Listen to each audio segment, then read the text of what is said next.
संगीत दो आत्माओं के बीच के अंतर को भरता है। ये पेड़ धरती द्वारा स्वर्ग से बोलने की कोशिश है। उपदेश देना सरल है, पर उपाय बताना कठिन। आयु सिर्फ सोचती है तो जवानी करती है। मनुष्य की सेवा भी ईश्वर की सेवा है। तथ्य कई हैं, लेकिन सच एक ही है। जो मन की पीड़ा को स्पष्ट रूप में कह नहीं सकता, उसी को क्रोध अधिक आता है। अगर आप खड़े होकर सिर्फ पानी को देखोगे तो आप समुद्र पार नहीं कर सकते। ये जब मैं अपने आप पर हंसता हूं तो मेरे ऊपर से मेरा बोझ बहुत कम हो जाता है। यदि आप सभी गलतियों के लिए दरवाजे बंद कर देंगे तो सच बाहर रह जाएगा। कुछ भी ना बोलना आसान है जब आप पूरा सत्य बोलने का इंतजार नहीं करते। कला के माध्यम से व्यक्ति खुद को उजागर करता है, अपनी वस्तुओं को नहीं। मौत प्रकाश को खत्म करना नहीं है, यह सिर्फ भोर होने पर दीपक बुझाना है। हम महानता के सबसे करीब तब आते हैं जब हम विनम्रता में महान होते हैं। फूल की पंखुड़ियों को तोड़कर आप उसकी सुंदरता को इकट्ठा नहीं करते। फूल भले ही अकेला होता है, लेकिन कांटों से कभी भी ईर्ष्या नहीं करता है। कलाकार प्रकृति का प्रेमी है, अतः वह उसका दास भी है और स्वामी भी। आस्था वो पक्षी है जो भोर के अंधेरे में भी उजाले को महसूस करता है। जब हम विनम्र होते हैं तो तब हम महानता के सबसे नजदीक होते हैं। हमें आजादी तब मिलती है जब हम इसकी पूरी कीमत चुका देते हैं। प्रेम अधिकार का दावा नहीं करता, बल्कि स्वतंत्रता प्रदान करता है। कलाकार खुद को कला में उजागर करता है, कलाकृति को नहीं। हम दुनिया में तब जीते हैं जब हम इस दुनिया से प्रेम करते हैं। प्रसन्न रहना बहुत सरल है, लेकिन सरल होना बहुत कठिन है। मित्रता की गहराई परिचय की लंबाई पर निर्भर नहीं करती। देशभक्ति हमारा आखिरी आध्यात्मिक सहारा नहीं बन सकता।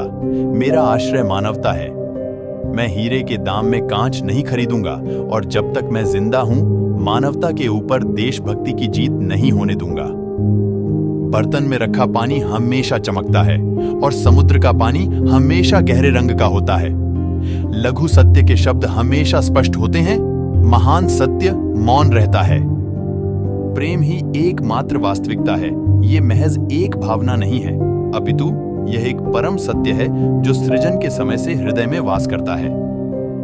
यदि आप सभी गलतियों के लिए दरवाजे बंद कर देंगे तो सच बाहर रह जाएगा। सिर्फ तर्क करने वाला दिमाग एक ऐसे चाकू की तरह है जिसमें सिर्फ ब्लेड है। यह इसका प्रयोग करने वाले को घायल कर देता है। कर्म करते हुए हमेशा आगे बढ़ते रहिए और फल के लिए व्यर्थ चिंता नहीं करिए, और किया हुआ परिश्रम कभी व्यर्थ नहीं जाता है। आइए हम यह प्रार्थना न करें कि हमारे ऊपर खतरे न आएं, बल्कि यह प्रार्थना करें कि हम उनका निडरता से सामना कर सकें।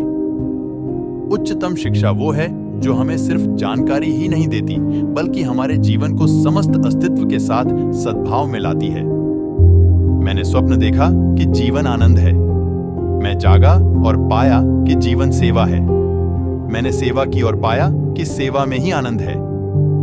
मंदिर की गंभीर उदासी से बाहर भागकर बच्चे धूल में बैठते हैं। भगवान उन्हें खेलता देखते हैं और पुजारी को भूल जाते हैं। हर वह कठिनाई जिससे आप अपना मुंह मोड़ लेते हैं, वह एक भूत बनकर आपकी नींद में खलल डालेगी। वे लोग जो अच्छाई करने में बहुत ज्यादा व्यस्त होते हैं, स्वयं अच्छा होने के लिए समय नहीं निकाल पाते। किसी बच्चे के ज्ञान को अपने ज्ञान तक सीमित मत रखिए, क्योंकि वह किसी और समय में पैदा हुआ है। जिस तरह घोंसला सोती हुई चिड़िया को आश्रय देता है, उसी तरह मौन तुम्हारी वाणी को आश्रय देता है।